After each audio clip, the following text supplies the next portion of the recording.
And a pleasant good morning to you and yours, and welcome to the Brevard Sports Network. Alan Slaughterzinski here with you on this fine Space Coast morning. And we have gotten into the habit of bringing on the top guy, the top dog, I like to call him, when it comes to high school lacrosse here in the state of Florida. And we told you we would try to do this every 2 weeks. Well, lo and behold, it was 2 weeks ago that we had this gentleman on for the first time.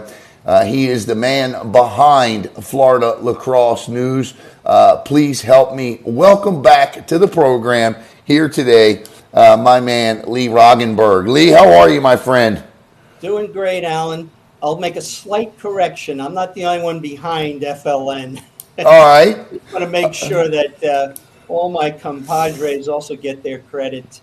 And we have a wonderful web admin. We have nice people helping us out on support and on the sales side too.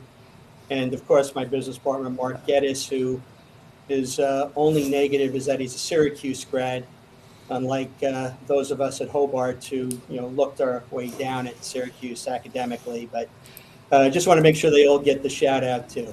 Oh, absolutely. And you guys do a terrific job. And, Lee, I got to tell you, the last time I had you on, it's been fun here in Brevard County since I had you on the last time. And honestly, Lee, it's exactly what I was after here in Brevard County, because what I think our job as the media, when it comes to sports, is to obviously report it fairly and accurately. Now, we don't always get that part of it right, but I know that you do it and I do it. At least we try to.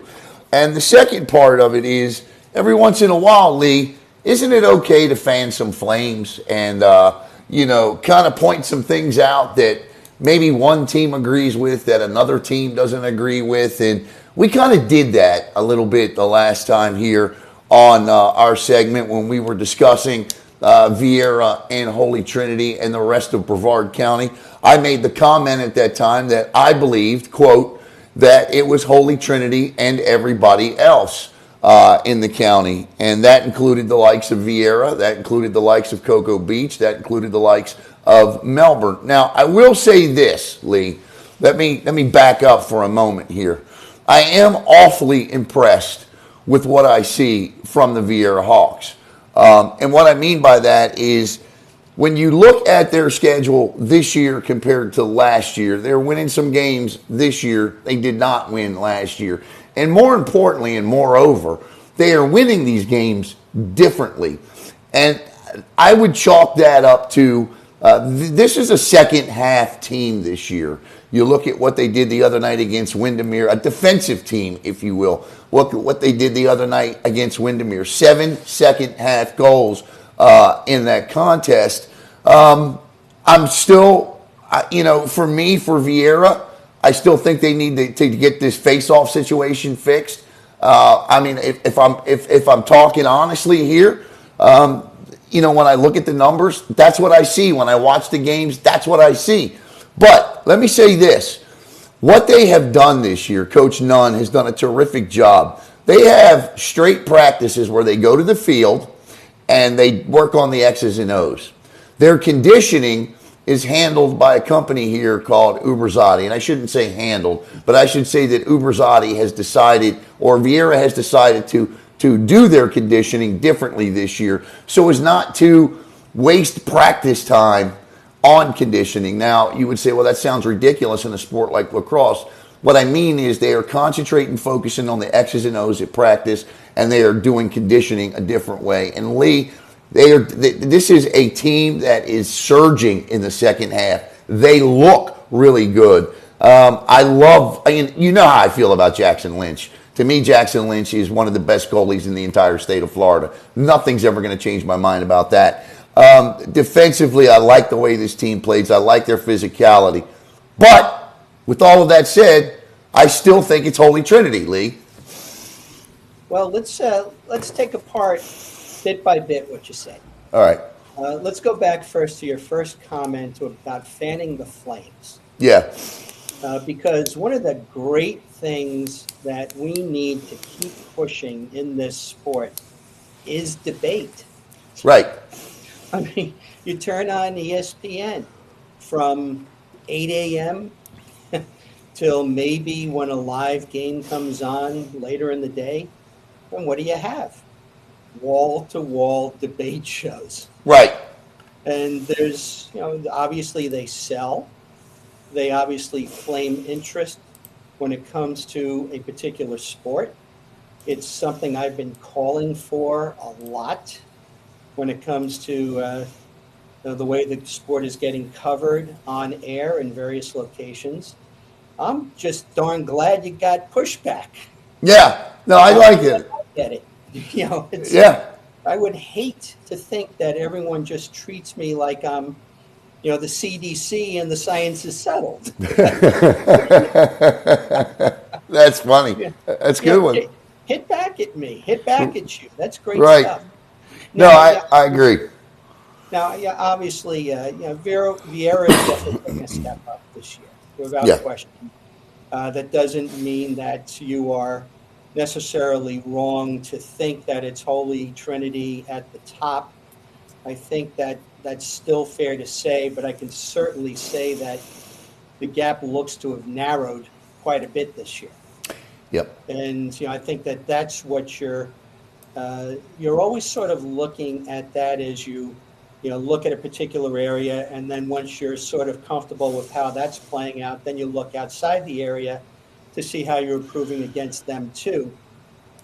So yeah, Vieira has obviously had a great start too. It's showing up in my poll Yeah. where I've had them in the top 15 in 2A. You got them ninth now. Yeah.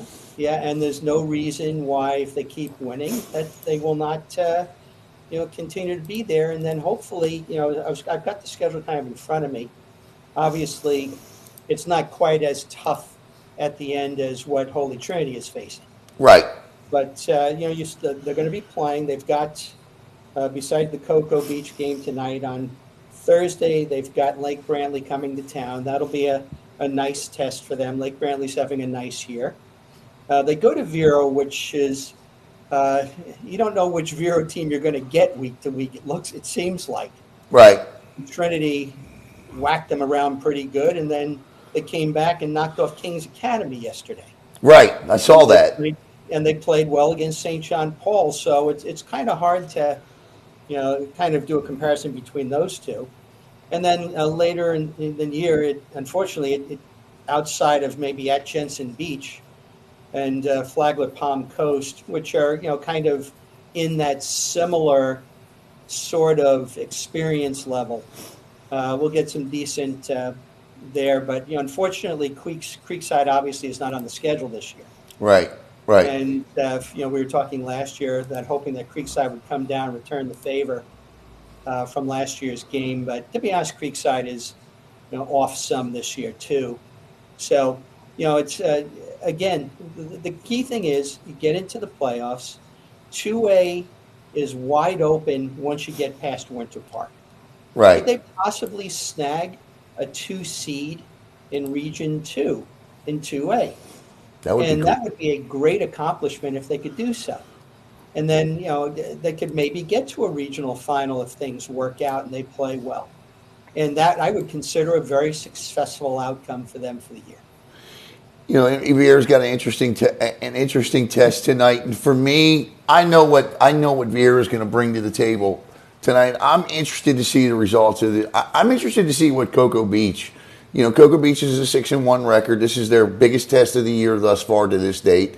They got some goal scorers. Coach Sarnas has got some goal scorers there in Demeter and Ramsey and Flores. Those three have combined for a little under 50 goals this year. And so it's going to be interesting to me.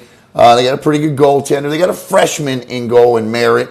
They win face-offs. Dybert over there, I believe, is a junior. Wins at about a 700 clip. So this is going to be an interesting match tonight for Cocoa Beach because I'm interested to see how far that program has come from last year to this year. I know last year they prided themselves Holy Trinity ran roughshod over them, but against a lot of teams that they should have beat last year, they did beat them. And so this is going to be an interesting matchup for me tonight here locally anyway, between Cocoa Beach and Vieira. All right, we talked about Vieira. We know what they're doing, Lee. We know the difference in the program this year and how they've approached things. From what you've seen or been able to digest or look at with Holy Trinity, man, this is a team that's just top to bottom to me. They're ranked 8th in the state. I believe we were just discussing, although we both have not had a chance to really look at them. They came out, the FHSAA rankings came out yesterday, and Holy Trinity ranked 8th overall in the state. That's an awfully generous first ranking. What do you see with this team just on paper? Well, yeah, let's first mention that they're doing this without Jack Combs. Yes. Jack has moved up north to attend a prep setup, I believe, and I think it's outside the Philadelphia area. Yes. And, obviously, when you lose a player of that magnitude, a Division I recruit from a program that's on the way up, it's a little bit harder to overcome than, let's say, if you have 3 or 4 D1 recruits on your roster. And obviously that's a big piece. And he played a very important position as a long stick midi who could also get out on attack. So, with Holy Trinity doing this without Jack, this is a heck of an accomplishment and a heck of a way of looking at the kids who are still there and what they're accomplishing right now. And I did take a look at the numbers that you provided to me, and it looks like it's a pretty well-balanced approach. They're holding teams well down on the defensive end, and so we're going to be seeing, though, this is very much a backloaded schedule, and okay. We haven't really seen the true Holy Trinity yet. We've got, I believe we have coming up, we had Melbourne Central last night, easy win. You've got Satellite, that should be an easy win. You've got Oviedo, they're a little down this year, and then we get to Vieira on the 22nd. But then they finish at Jensen, then they have Bowles in Jacksonville. Oh. They've got Nice in Ponte Vedra. They've got Timber Creek in Orlando and St. Edwards in Vero. All 4 of those, matter of fact, all 5 of those games are away from home. Yes. So we're going to see them. Well, Nice is home. They got Nice at home. Nice is home. Yeah. Yeah, that's good. But Nice is a very strong team this year, and they gave Bowles a pretty darn good game. So we're going to really not know how good Holy Trinity is this year until we get to this last stretch of games. And, this is the test. They're a very starts Friday, right? I mean, it starts Friday, Lee, with Oviedo, right? Oviedo, Vieira, Jensen Beach, you named it. I mean, that is a juggernaut of a final schedule. Well, we should probably leave Oviedo off that. Or with Vieira on the 22nd. I'm sorry. Yeah, I think that Oviedo is they're not in the Bowles, Nice. Right. But, it's obviously, they took to heart that last year they probably were not prepared with enough tough games going into the region. And I think they made a major approach. This team is almost all seniors and juniors when it comes to who's producing. They should be a little more physically ready for this run. And to be fair, the challenge is harder this year. Yeah. When you look at the region, Lake Highland has all of a sudden become the Lake Highland of old this year. Yes. They went down and they knocked off St. Thomas on the road. So you're looking at St. Edwards, Benjamin, Lake Highland Prep. You're looking at Holy Trinity. You're looking at Montverde. And there might be another team or two that will prove its mettle too. And you're looking at, in all likelihood, if they win their bracket, there's a possibility they will be the 4th seed in the region and have to play the Montverde, Lake Highland runner-up in that district in the first round. So they're going to definitely need to get themselves ready in the last part of those games, in the last part of the season, in order to make an even deeper run this year. Do you, And do you, because the region itself is tougher.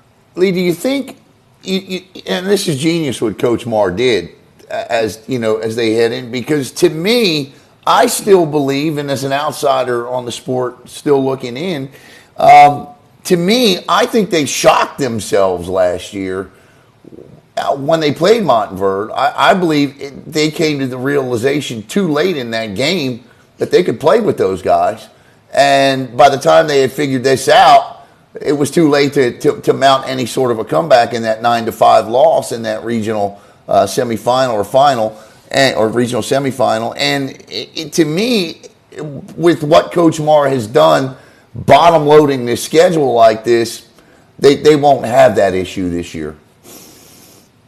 You certainly hope so, and it gets back to something we've discussed quite a bit, which is growth is not linear in this sport.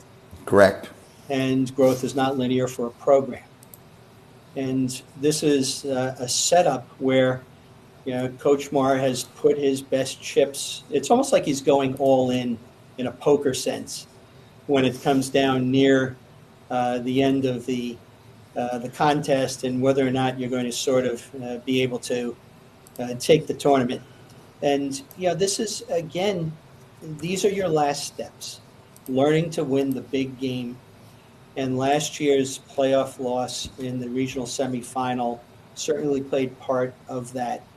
And you sort of hope that, yes, they did learn some lessons about you can't go into any sort of playoff game worrying about how not to lose. Right. You have to lay it all out on the line. You have to go to try to win the game for the sake of it. And if you lose, giving your best shot, there isn't a coach around that can't settle and be happy with that. Yep. It's when you go in and then you play below your capability that the coach kind of scratches their head and takes it over the summer and really just can't handle it the rest of until the season starts up again. Yep. So go out, give it your best shot. If it's not good enough, that's fine. Yep. You've taken another step forward as a program. You've reached into another level. Let me just say real quickly here, and we'll touch on the girl. Well, last time we talked about the girls a lot, so this time we're giving a little bit more to the boys. Let me just say congratulations to Chad Weiss and happy birthday to Chad Weiss, the Vieira girls lacrosse coach. His team last night with a big local win, 5-3 over Edgewood. That's the good news. The bad news is they played with Vero Beach for a half last Monday. It was 12-8 at halftime, and the score ended up 21-8. So hopefully Coach Weiss and his Lady Hawks can take something from that first half in which they trailed by just 4 goals, as opposed to what happened in that second half when they were shut out 9-0 by the Fighting Indians, and figure something out between then and when they're going to have to play this team again for a district championship coming up. But there is no doubt that when you look around this county with the win that Vieira put on Edgewood last night, and they had them down at 10-2 at one point, Catherine Zeke and company, Catherine Zeke with 5 more goals last night for Vieira. With what they did to Edgewood last night, it was a 12-6 final, and again, had them down at 10-2 1 point. When it comes to girls lacrosse in this county, and this is no disrespect to anybody else, I know Satellite's got a good program. They're 4-1. But it is Vieira and everybody else here locally until a team can step up and prove otherwise. That's just my thoughts on it. And, that's what I'll say about the girls this time around. Well, I did catch a chunk of the second half. Uh-huh. And I can say that the comment I made on the sidebar about learning to trust your system and how you want to play offensively, it could very well be that once the gates opened a little bit in the second half against Vero, the Vieira girls kind of got away from what was successful in the first half. Right. Some of that you have to obviously give credit to Coach Dean at Vero for making adjustments at halftime. But, we saw that in last night's game, too, where when the teams were running their sets and their schemes, they were finding looks inside and being able to convert them. And then when you kind of get away from that and you start feeling a little bit more pressure and you try to go one on one and make something happen, that's when things can really fall apart. And it's far more important on the girls' side because the way that the field is set up, the way that it gets played, you don't get as many one on one opportunities on the girls' game than you do in the boys' game. Right. So it's very important to stick with it. Now, I did take a look before the show at the two teams, and here's where it gets interesting. Vieira, from what I can see, all of the major producers, and to be honest, they don't have their updated stats. They only Right. have Yeah. No. Right. game, but they're mostly just about all the top scorers and the goalie come back next year. Yes. We're talking juniors and sophomore. And they're committed. They're all committed. Yeah, and Edgewood on the other hand. Well, if they're all committed and they haven't done their commitment submission with me yet, hey, I'm coach, gonna I'm gonna get on them. Get on their case. I will. I will. And Edgewood, on the other hand, they're mostly seniors, Yes. and so this is going to be it. They're going to have to find a way to reverse that, and at least if they can't win a district, at least get into an at-large bid and take their final run. And their scoring seems to be a little bit more concentrated amongst a couple of players, and the Koshleps and Lindsay Angermeyer seem to have the vast majority of the points. Then you have Yep. Audra Prill, who's a sophomore. I'm sorry, an eighth grader, Yes. and obviously that's impressive for an eighth grader to be producing at this. And I'll certainly be keeping an eye on her as the seasons go along. But I thought that last night, when they sort of got back to playing off each other, they did fine. But there was an awful lot of one-on-one attempting, and you just can't get away with that against a quality team No. in the girls' game. No. I But completely agree. Again, it's just great to see once again that the area is still producing and producing more and more, and just we'll see how it keeps growing. But Edgewood's, as we said also before in other shows, Alan, Edgewood's task next year is to stay competitive with their top players moving on. Yeah, Lindsay Angermeyer going into last night anyway, 44 goals, the Kennesaw State commit. Quite a player. And, of course, the Koshlaps a couple of years ago. You have Lauren and Taylor Koshlap with Edgewood, and a couple of years ago, and I apologize, but I can't remember the other sister's name.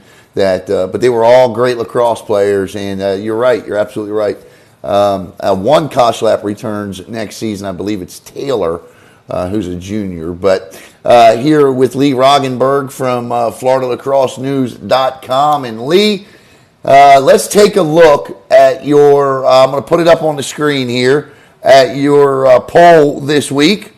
Your 2A top 15 poll in the boys' side of the equation.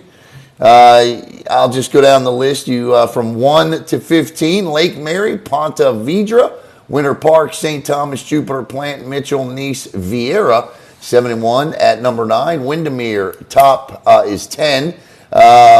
Western 11, Newsom 12, Forest 13, Bartram Trail 14, Niceville 15. You also considered Columbus, Haggerty, Steinbrenner, Spanish River, Miami, Palmetto, Alonzo, Creekside, and Gulf Coast. All right, the floor is yours. Well, Lake Mary has now knocked off both Ponte Vedra and Winter Park at home. So there's really no argument right now about where they should be. Ponte Vedra game is a one-goal game. We're certainly going to, likely he would see a rematch in the regional final between those two teams, and Lake Mary at home gets that's a nice benefit to not have to travel for that one, because last year was a one-goal Ponte Vedra win at Ponte Vedra. St. Thomas is just hanging in there. Jupiter too. Plant's a little bit down, just a smudge this year from last year's team. They lost a couple of very nice pieces. Mitchell and Plant is very interesting. What I'm of all of this right now, the story about how close the gap is between Mitchell and Plant and is it narrowing is probably biggest story of this poll at this point. And to be honest, a lot of sort of this middle group, you look at 1 to 3, and then you look at 4 to 6, and they're pretty much grouped within themselves as is right now. Then you're looking at sort of Nice, and we'll see how Vieira handles Nice in order to get an idea of that.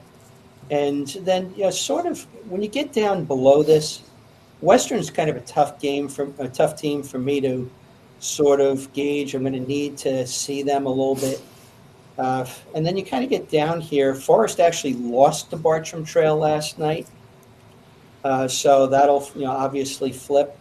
Niceville, again, a little bit. If there's going to be playing tough games, it's going to be later in the season. I really feel bad for Niceville because they are so far west in the Panhandle. Yeah, it's hard to get up there. It's just hard to. Yeah. First of all, you're not going to get. You're not going to get, for instance, a Vieira Niceville game unless they're going to do a neutral site. Right. Just can't. You can't justify the 500 miles or whatever it is. You know what I have learned about Niceville teams through the years covering high school sports in this state, and correct me if I'm wrong or if you feel differently about this, but when there is a Niceville team that, whether it's soccer or baseball or whatever sport that they're bringing into a Final Four, man, that's a good. Trust me when I tell you, if you see a Niceville team in a regional final or a Final Four, you better come prepared because that's a good team. Niceville does not send teams to regional finals and Final Fours that aren't state championship material. Well, I'm not going to put them in that category yet. Well, not here, but I'm saying in general. Yeah, I think that's that it's a good thing to say about it because it's sort of again, I don't know much about that area. I've never actually been in the Panhandle. Yeah. And obviously for me, it's an all-day drive. And I just I would love to be up there one day. We've kidded before that if I ever win Powerball, I'd probably buy one of those John Madden buses, hire a driver, and maybe spend the entire season on the road. Yeah, put Florida Lacrosse News on it. Lee Roggenburg, the John Madden of Florida. I can see it, Lee. I can see it. Maybe make a movie called Little Giants of Lacrosse or something. I love it. All right. Kind of get a feel for it. But that's there's going to be a lot of movement with right. Below 10 and below in this poll over the whole season. All right, let's pull up 1A here, and here is the 1A poll for the boys. St. Andrews, Lake Highland Prep. There are those pesky Highlanders. Benjamin Bowles, Jesuit of Tampa, St. Edwards, Cardinal Mooney, St. John's Prep. I assume that's who that is. Community School of Naples, Holy Trinity. I'll take a little issue there. Pinecrest, Oxbridge, Canterbury, Montverde, Balen Jesuit. And you got Oak Hall and NSU University tied there. And you're also considered is Bishop Verot and ESJ. I guess you know what? You're right. You made a very good point earlier about Holy Trinity and that schedule. So I'll wait until they get through half of that schedule before we discuss them. But start at the top with St. Andrews. Right now, I have to call them the best team in the state, either class. Wow. But it's, obviously you don't get to see them play Lake Mary, but and Pond just not scheduled this year. They played that wonderful game last year. The thing about St. Andrews, Alan, and we've made this point before, it is so hard to prepare to play them. They are very much unlike other great teams in this state in that even though they have athletes, they don't rely on athleticism at all on offense. They just grind you to death on possessions. They get your head turning. They spread it out. They cut back door. They handle the ball. They wait for you to make a mistake. And you know what, Alan? Here's a nice comparison. Okay. You and I, we're of the generation when the original Top Gun came out, the Yep. movie, and Iceman, and you'd hear him talk about he never makes a mistake. He waits until you make one, and he gets them, and that's exactly St. Andrews. They just Gotcha. sit there and they wait, and their defense is also tough to prepare for because they play a hybrid zone type approach, which they can press out from, and you can't really prepare for it in practice because you don't have the players to play it. Right. So it's going to be difficult, and again, you kind of see now what I'm saying with Lake Highland and Benjamin, Yep. that's and St. Edwards. Those are three of the top 5, 6, however you want to regard the tie, and they're all in Holy Trinity's region. And When I saw yeah, St. Edwards against Vieira, I felt like that St. Edwards, if this makes sense to me, and I don't mean any disrespect to the program, but they look beatable. If that, you know what I mean? well, we'll see. Yeah. We'll see. Yeah. They they when you look at St. Edward, you know what, Alan? Bring up St. Edward's schedule. Okay. Let's do that here. St. Ed's.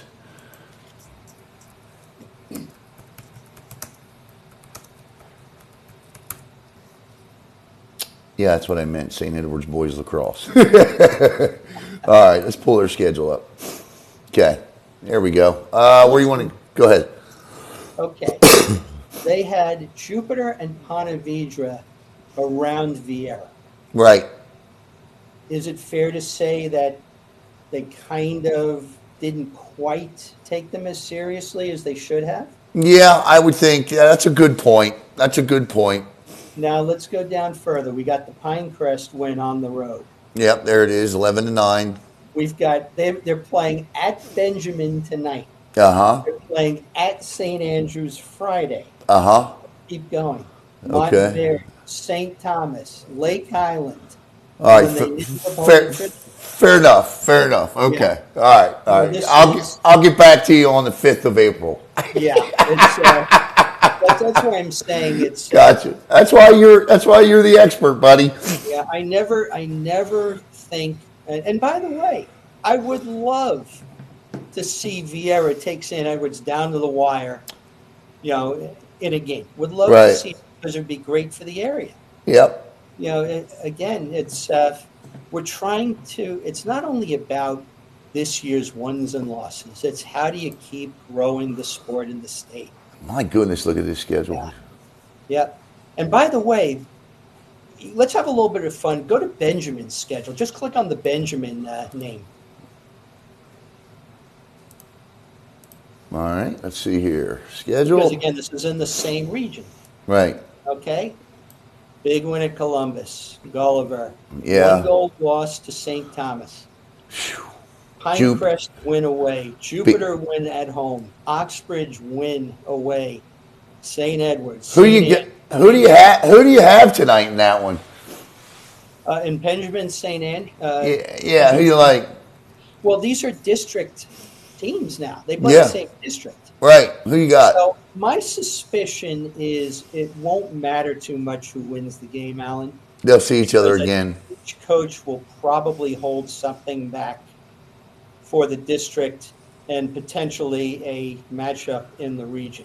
Wow. So look at Lake Island, Plant, Jesuit, Bullis of Potomac, Maryland. Yeah. Yeah. And then they play Jupiter home and away, which I love, by the way. And by the way, Alan, let's bring that point up for the coaches. If you have a good 1A team and a good 2A team in this area, play home and home. Right. It's a great way to get an extra quality game in. And if you do that, you're just helping your schedule out and you're building the rivalry. Nothing builds a rivalry over a long period of time. I would love to see a return engagement between Holy Trinity and Vieira at Vieira. Exactly. That would be awesome. They should play home and home every year. Yep, I like it. St. Edwards and Vieira, home and home. Yep. Yeah. Vero. Yeah. No, mean, I agree. I agree This with is a you. great way to also help build the sport. Build Yep. those rivalries with 2 games a year. All right, Lee. So going down the rest of the schedule there, I see Montverde down there at 14, Baylor, Jesuit. You got three. Couldn't decide down there at 15, huh? They're all right close to each other, and Right. another week or two. Berlin is actually going to be playing Jesuit down the line, so that'll be a great matchup to get an idea. But I think Berlin last night, I'm blanking on this. I think they lost to University School last night. Let's see. I could actually pull it up quickly from my bit yesterday. Let's go quickly. 7-1. I don't know what they were.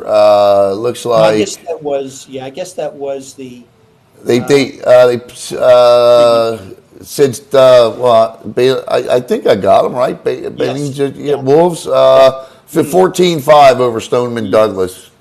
yeah. And but Lost to, you're right, NSU University. Yep, yeah, 15-13. Yep. yeah, and that was kind of a surprise to me. But again, Berlin's got quality games coming up too. But Yep. again, this is only still week three, and a lot of these teams are playing each other. Let them decide it on the field, and it'll be reflected in the polls. There's All nothing right. to So worry about. the FHSAA, just for giggles, I know you and I haven't had a chance to look at this yet. But to me, the FHSAA polls, Lee, when they come out, and this is the overall state rankings, regardless of class. Like, for example, you see they got Lake Mary here at number one. What do you like about what you see just on the surface here as you look on the screen?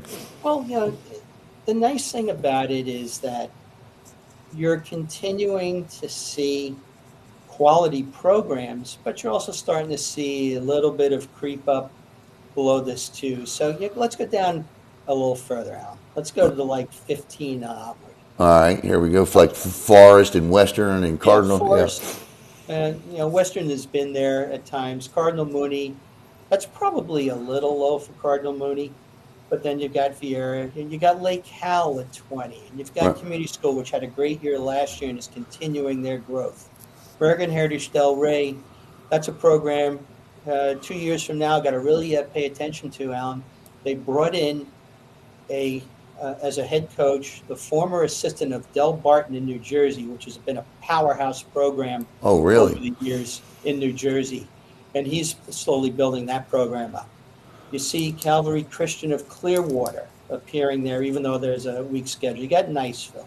You got Uh-huh. NSU University's head coach is Mario Ventaquattro. Mario, former professional lacrosse player with the Launch, former uh, star in college at Ohio State, part of a Ventaquattro lineage from Carthage in upstate New York, where the Powell family came out of. And then you keep going, and you're seeing that. There's Cocoa Beach at 36. So I'll take three. I'll take three Brevard County teams in the top 36. yeah, you're just seeing the growth. Now, to be fair, the other thing we got to kind of pay attention to also is that third column, the strength column. Yes. This is where Holy Trinity is going to have a prove it down the line. Yeah, they're at a 257 right now. Yeah, and then go further down, and you'll see, Winter Park. It's obviously it's not quite as high as the others, but Winter Park is. And even Vieira's at a 2.19. Yeah, Western is actually a minus. Yeah, minus 0.94. Yeah. So, yeah, no, I feel you. Yeah, I hear you on that. That's why I'm saying don't get too fixated on where we are now. 2 more Right. weeks down the line, we'll start to see a truer picture, and any mathematical approach is going to be more accurate as more data comes in. Well, the And big so- one. Go ahead. I'm sorry. Oh, you're Yeah. talking about the continuation of the way the numbers continue to build. Yeah, exactly. And then Right. you get a little bit more. That's why I rely on my eyes more than No. anything else.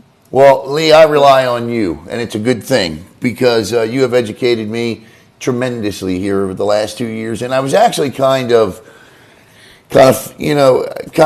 chuckled a little bit because I thought, 2 years ago nobody would ever care what came out of my mouth. Not that people do now, but 2 years ago they really wouldn't have cared what came out of my mouth when referring or talking about lacrosse here in Brevard County because I knew nothing. And the way you have put me to work and the things that you have taught me and what to look for and to learn the game the way that I have, I am forever grateful. And you know, that goes for Bo Bartlett, the former coach at Vieira. Bo is, you know, I've talked to Bo a lot. Derek Smith, who's up in Georgia now, has taught me a lot. Caleb, Jackson, even, you know, Jackson, my super sophomore, he's a player and teaching me a lot about the game. So I feel like I can at least give a fan / reporter opinion on what I see at the moment.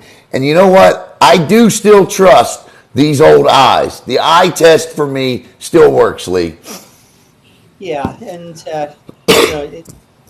I'm obviously happy with hearing these things, and the fact that matter of fact, you made a comment last year, I think during the game we broadcast, about interest in a particular girls' playoff game.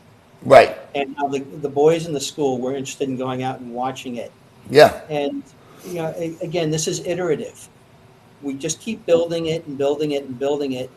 And I honestly think, Alan, 20 years from now, we're going to be seeing a major shift in the spring when it comes to interest in lacrosse versus interest in baseball.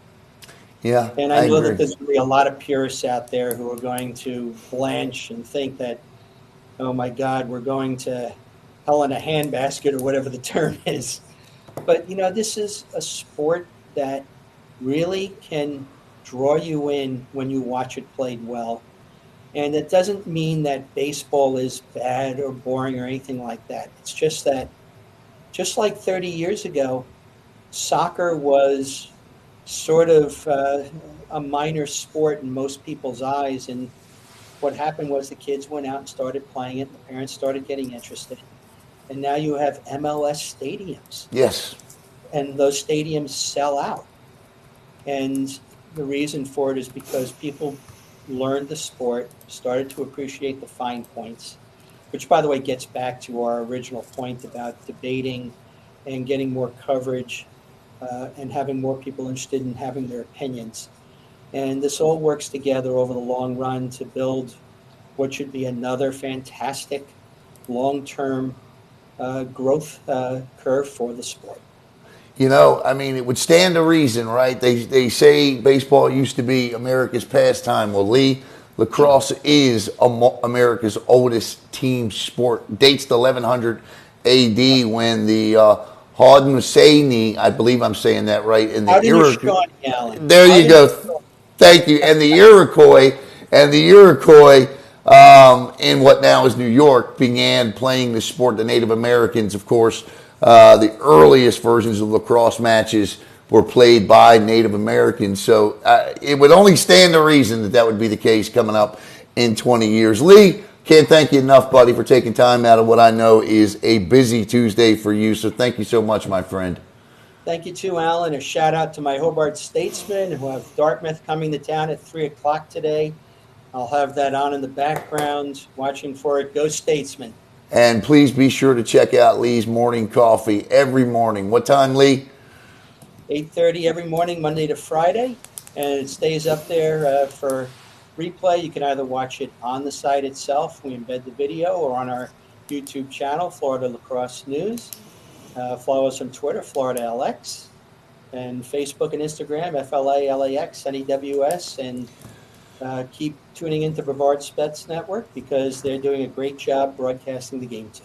All right. We definitely want to thank Bo Bartlett and the Vieira, Chad Weiss and Coach Bob Nunn and the Vieira Hawks lacrosse program because it has been extremely beneficial to us over the last 2 years to have this agreement with sponsors in place by Vieira to be able to broadcast you all of these lacrosse games. And we have officially left on the docket for Vieira boys lacrosse 1 or 2 more games. We've got the game coming up Thursday night that you'll see, and then we've got the Holy Trinity game, and then we've got 4 more girls games coming up. And then after spring break, you'll start to see Cocoa Beach and Melbourne. You'll see some other lacrosse teams here on Brevard Sports Network, and I do believe we're even going to make a trip down to St. Edwards as well. So for Lee Roggenburg of FloridaLacrosseNews.com, I'm Alan Slaughterzinski. This we'll call the Lacrosse Minute here on Brevard Sports Network. Have a great day, everybody.